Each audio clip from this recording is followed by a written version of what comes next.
રાજકોટમાં હાઈકોર્ટની બેન્ચ શરૂ કરવાની માંગ સાથે હવે અમરેલી જિલ્લાના લીલિયાનું વકીલ મંડળ પણ મેદાનમાં આવ્યું। સૌરાષ્ટ્ર અને કચ્છના અંદાજે 2 કરોડ લોકોને હાઈકોર્ટના કામકાજ માટે અમદાવાદ સુધીના ધક્કામાંથી મુક્તિ મળે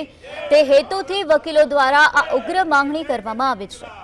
વિરોધના ભાગરૂપે લીલિયા વકીલ મંડળે તમામ કોર્ટ કાર્યવાહીથી અળગા રહીને લીલિયા મામલતદાર તેમજ કોર્ટના જજને આવેદનપત્ર પાઠવીને પોતાની માંગણી રજૂ કરી હતી।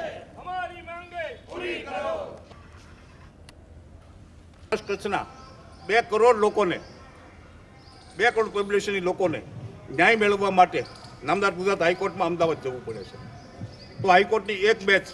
જે વર્ષોથી અમારી માંગણી પેન્ડિંગ છે, વર્ષોથી આ માંગણી છે જ, તો હાઈકોર્ટની એક બેચ રાજકોટને આપે, જેથી કરીને કચ્છવાળાને, અમરેલી, ગીર સોમનાથના, સૌરાષ્ટ્રના તમામ જિલ્લાઓને નજીક પડે અને સરળતાથી ન્યાય મળે અને લોકોને પણ સરળતાથી ન્યાય મળે એવી અમારી નમ્ર માગણી સાથે આજરોજ અમે કોર્ટ કાર્યવાહીથી સૌરાષ્ટ્ર કરતા તમામ 12 તાલુકા જિલ્લાના કોર્ટ કાર્યવાહીથી અલિપ્ત છીએ અને આજરોજ ડેપ્યુટી કલેક્ટર અને નાયબ મામલતદારશ્રીને આવેદનપત્ર